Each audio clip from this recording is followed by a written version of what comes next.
Hello, everyone. Kino just announced just a couple of hours ago the titles that will be available for their spring into summer sale, which did in fact begin a couple of hours ago. It'll go from today, which is June 23rd, to July 18th. I went through, it has many titles on there that it's in my collection. I've narrowed it down to 12 with 4 honorable mentions in the background there.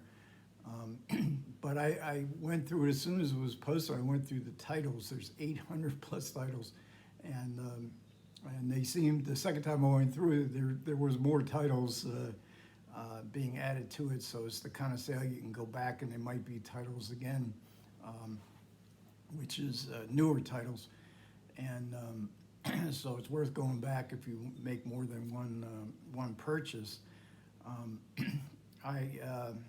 Like I said, I whittled it down to 12, but I do have 4 honorable mentions. This is Claude Chabrol's The Champagne Murders with Anthony Perkins, a really wacky murder mystery story that is a whole lot of fun.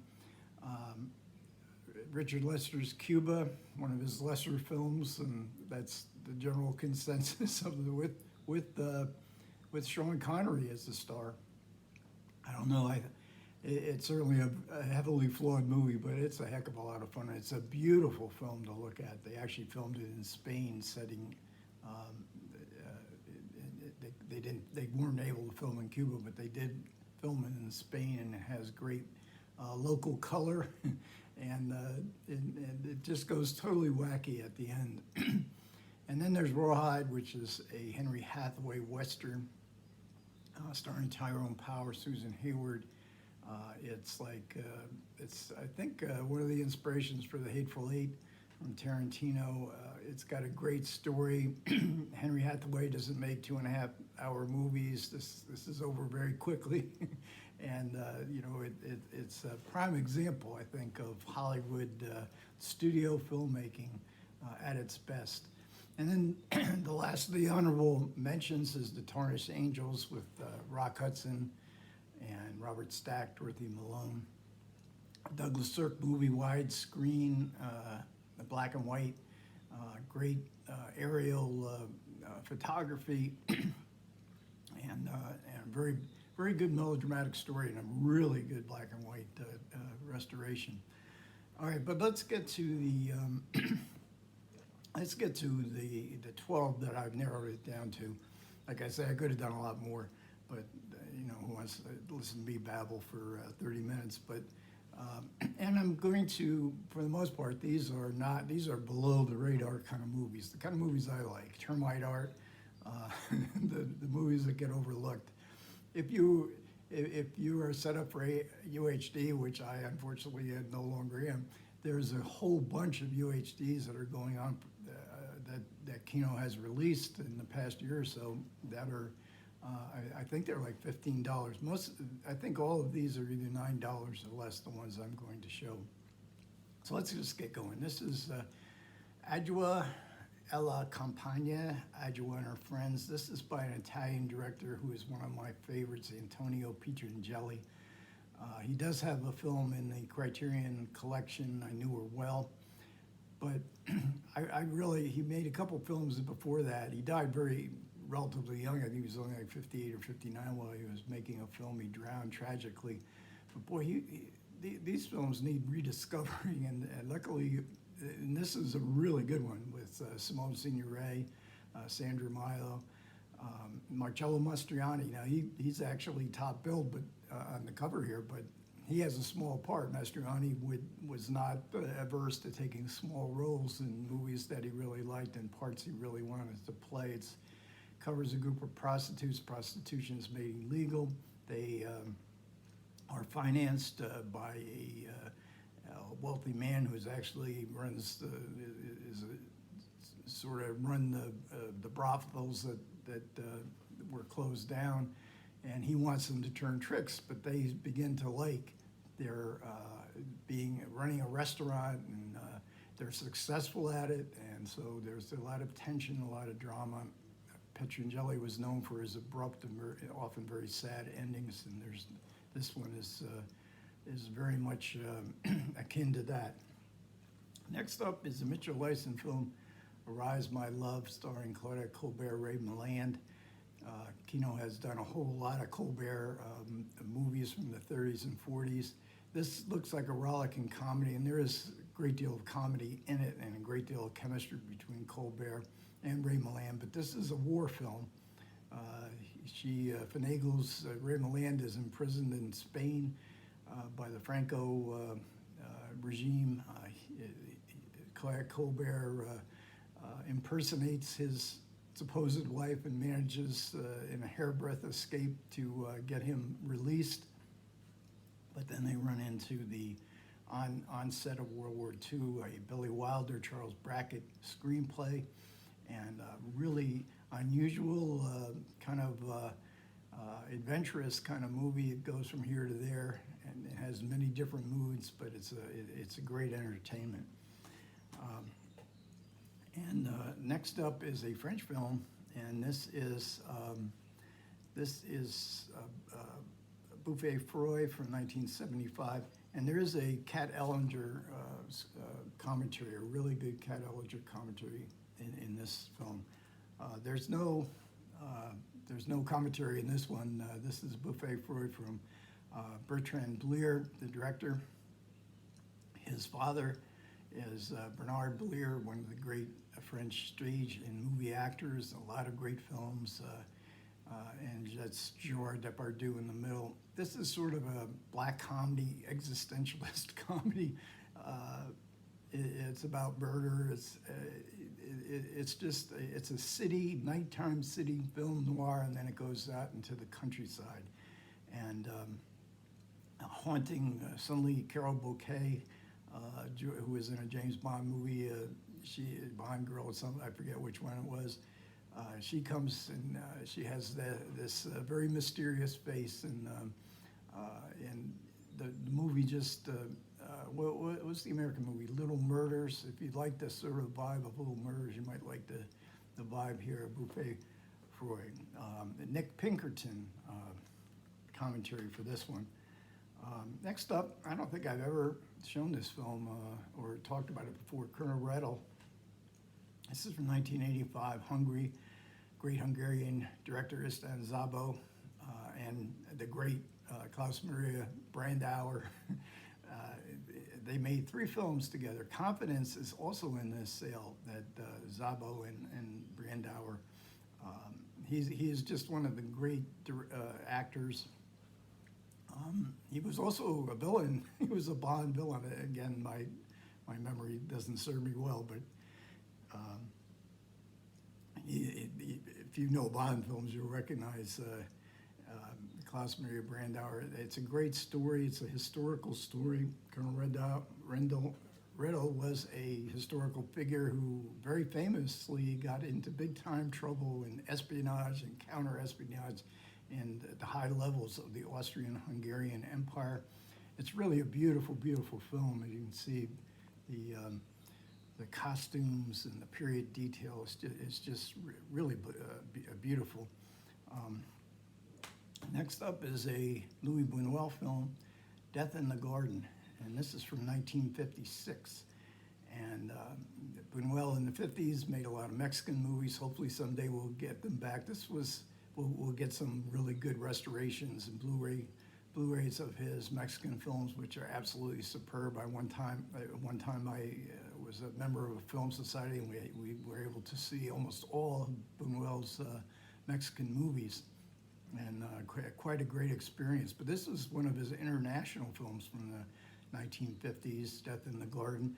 And again, Simone Signoret is here, and the great Charles Buñuel. I just love Charles Buñuel. Michel Piccoli in a smaller role, one of his early roles. Has a vibe, this movie has a vibe kind of similar to The Wages of Fear, if you've ever seen that, with expats in South America.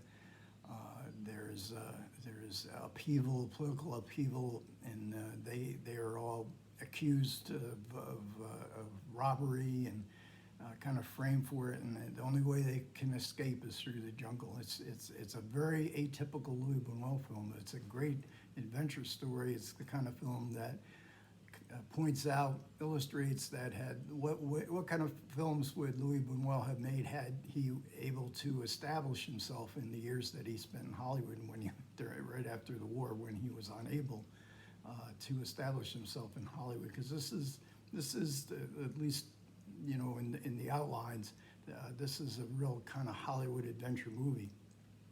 Next up is And Death in the Garden has a really good commentary by Sam Dagan, and there's also a real good interview with Tony Raines in the supplements. Next up is The Devil Strikes at Night. Kino had released a couple of Robert Siodmak movies that he made in Germany pre-Hollywood, which was Farewell, a movie that I also would recommend. But this is from 1956. As Siodmak is one of the few German immigrants that came to Hollywood before World War II to escape Hitler and fascism, and he actually went back and made several films. This was nominated for Best Foreign Film at the Oscars of its year. It's about a serial killer. It's set during the war, as not the final days, but it's clear to most Germans that the war is not going to be won. But of course, they have to believe. You can't say that. They have to believe it. That, you know, their Führer is going to win. They have to believe the lies, and they, you know, fascism thrives on telling lies to people. And so the serial, we have a wounded veteran who is a homicide. Also a veteran homicide detective. He ferrets out the truth, but the truth has no meaning. It's fake news, the truth in Nazi Germany. So he's up against it because he thinks the truth should come out. But the SS and their leader thinks differently. And that has a Imogen Sarah Smith commentary. That's where all these films are $10 or less, and it's worth $10 to just listen to Imogen Sarah Smith commentary. She's so well prepared, and her commentaries have a real flow and kind of a structure to them that, unlike some of the other commentaries. I like all different style commentaries, but I think Imogen Sarah Smith is probably one of the best, if not the best. Okay, now we come to 1968. This is Isadora, and stars Vanessa Redgrave. This is one of her great performances. Isadora Duncan, a very much infamous dancer, a great celebrity. Everybody knew who Isadora Duncan was in the teens and 20s. She caused scandal wherever she went. She had very tempestuous love affairs, and we get James Fox, we get Jason Robards. Carol Reese directed this. It was a much longer film at one time. I think this is the longest, and believe it was cut down from the length later on, where it's, in the U.S. at least, it was called The Loves of Isadora. But this is the original release of Isadora in 1968. We get a commentary by Daniel Kremer and Alan Arkush. This is a film I always like to recommend. This is 1969, The Night of the Following Day, starring the legendary Marlon Brando. And this is a film noir along the lines of Jean-Pierre Melville. Got a great supporting performance by Richard Boone. Pamela Franklin is in it. Brando's shenanigans reduced her role to basically nothing. He didn't get along with the director, Hubert Kornfeld, who does his own commentaries. There's actually two commentaries here, one by Tim Lucas and the other by Hubert Kornfeld. And as I recall, I really enjoyed both of them, and especially Kornfeld, because you get to see what some directors had to go through with Marlon Brando. But the odd part of the film, even though Brando tries to sabotage it, this is really a good film noir. There are some long sequences in this film that are just absolutely superb as far as mood and sudden burst of violence. Again, Tim Lucas and Hubert Kornfeld commentary. 1971, Play Misty for Me. And this is Clint Eastwood's first directing job. He did have Don Siegel on set. He had made a number of films with Siegel. Eastwood's directing style is very similar to Siegel. And he plays this is a kind of role, I don't know if Eastwood ever played this kind of role, sort of like the average Joe kind of guy. He's an all-night disc jockey, and he gets, one of his callers up there in the corner there, Jessica Walters, begins to terrorize him. So this isn't Clint as superhero, Dirty Harry. There's no quips. He's a pretty good actor. He's very good in this film, as is Jessica Walter. And we get another Tim Lucas commentary along, and there's also in this film, Howard Berger often does some video essays that are so unique and so different. He does one for this.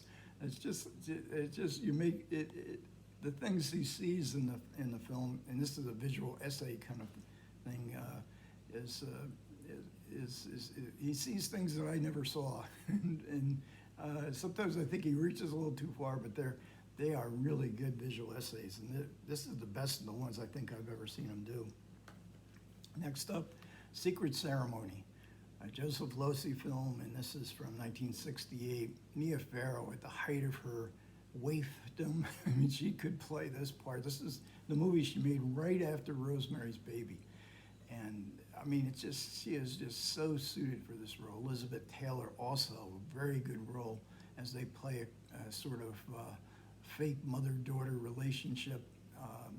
They seem so suited for this kind of interior drama where most of it takes place in this rich magnificent mansion. Mia Farrow is an heiress, but she's a little bit odd. She's looking for a mother figure. And in the beginning of the film, she sees Elizabeth Taylor on a bus, and she says, "Ma." She comes over to him, "Mommy, Mommy." Elizabeth Taylor goes along with it, but Robert Mitchum is in it. And as much as Mia Farrow and Elizabeth Taylor fit this film, I'm not sure that Robert Mitchum fits this film, but I do admire his bravery, because he's a real, he's a bad guy in this movie. And we get a Tim Lucas, again, commentary. So next up, we have A Sunday in the Country. This is from 1984, and we go from some very dark stories to a very sunny, summery, Jean Renoir kind of atmosphere, a weekend in the country. And Bertrand Tavernier, this is a family reunion. The daughter is the apple of this elderly painter's eye, and she doesn't come very often to visit. She comes on this Sunday. His son, very dutiful son, comes to visit his father all the time in the country, but it's the relationship between the painter and his very fun-loving daughter, but not quite so dependable. But it's a beautiful, the shades of the painterly look of the film. And there's Tavernier does a commentary, and it's one of those commentaries that, I mean, it's really good, but if you were to be a film director, and I've said this on Collector Brawl's commentaries, which are very, very technical commentaries. This is both technical, but it's a bit far-reaching because it's a full-length commentary. And Tavernier analyzes every scene and how he filmed it, what he wanted to do, especially in the colors and how he worked with the cinematographer. It's really a really beautiful film, and don't miss his commentary. And then last, and these I'm doing these in alphabetical order because that's how I have my collection organized in alphabetical order. So we've gone from A to U, and I didn't have any Z's. And this is Hosanna's Raid, with starring Burt Lancaster. It's a 1972 Western, kind of neo-Western. In the 70s, I guess we're sort of in neo-Western territory, but certainly it's a Robert Aldrich movie, so it's brutal. and it's not for everybody. And it doesn't shirk from the mistreatment that our country gave to the Indian tribes and putting them in basically in their reservations, in which they had nothing to do. The men were Ozana is one of the people in the reservation, and he's a tribal leader, and he takes a band of his tribe, and they're going to make one last stand, and Burt Lancaster, as a scout, is out to get him. Nothing is sentimentalized, though. The Indians are not sentimentalized. Lancaster is not sentimentalized. But we do get the typical Robert Aldrich dislike of the political structures of this time, the Indian Wars time, and our treatment of the Indians as he was against the blacklist in the 1950s. He was a very wealthy man. He escaped the blacklist despite his alleged left-wing tendencies. He was part of the greater Rockefeller family. But this is just, Bruce Davison I think this is his debut movie.